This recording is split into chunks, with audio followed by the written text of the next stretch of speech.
Salam sejahtera di dalam kasih Tuhan Yesus Kristus, Kepala Gereja.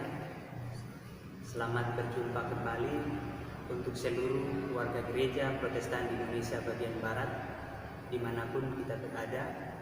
Saya Pendeta Sambu Beloa saat ini sedang melayani di GPIB Jemaat Betel Rahab. Kita akan membaca firman Tuhan. Kita berdoa untuk membaca firman Tuhan ini. Kami bersyukur, berterima kasih kepada-Mu ya Tuhan. Kami akan membaca firman-Mu. Biarlah hikmat-Mu tetap memelihara kami, supaya kami dapat memahami dengan baik firman Tuhan yang kami baca ini. Dalam nama Tuhan Yesus kami berdoa. Amin. Bapak Ibu Saudara-saudara, kita akan membaca dari kitab Keluaran pasal 3 ayat 1 sampai ayat yang ke-6 yang menyatakan Musa diutus Tuhan.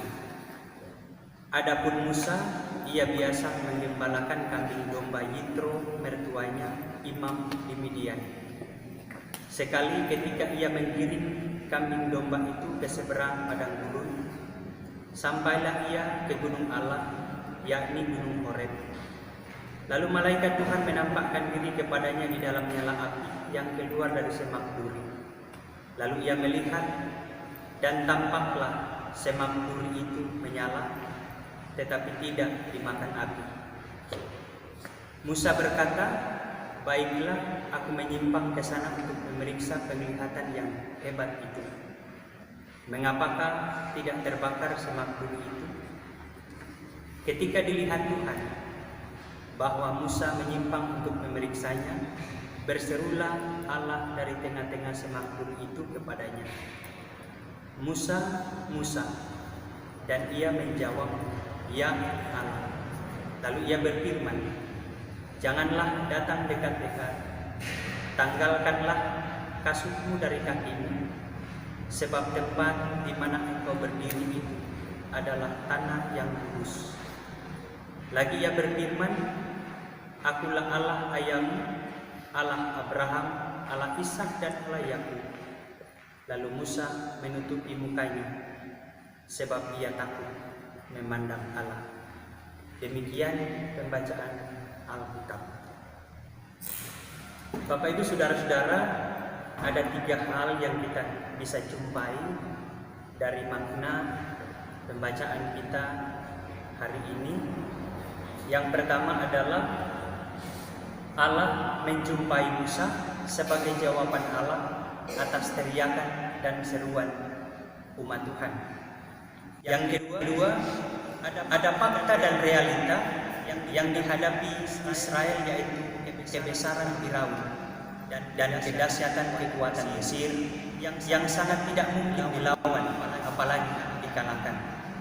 Yang ketiga adalah semak menyala, merupakan bukti nyata, jawaban dan jaminan Allah.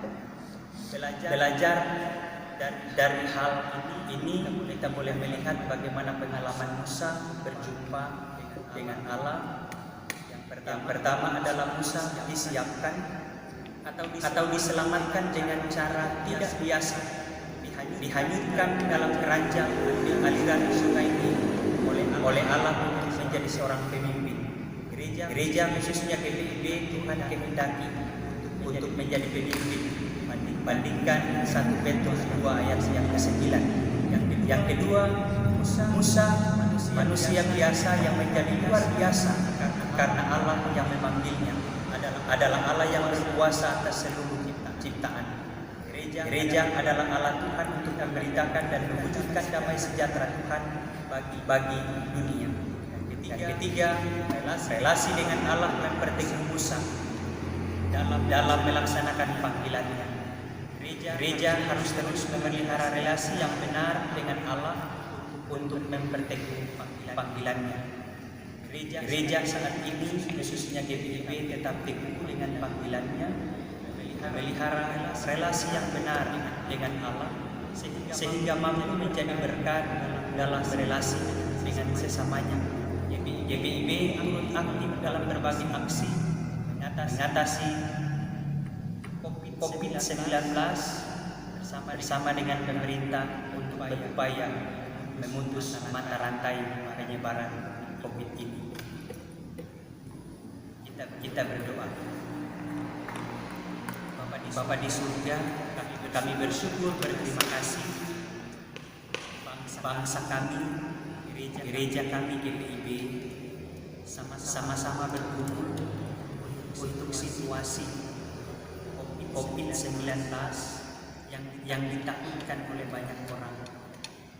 Tuhan tetap memegang kami, Tuhan menggenggam hidup kami, supaya dengan peristiwa kebangkitan Yesus kami benar-benar dikuatkan, bahkan diteguhkan untuk menghadapi peristiwa ini dengan kekuatan Tuhan.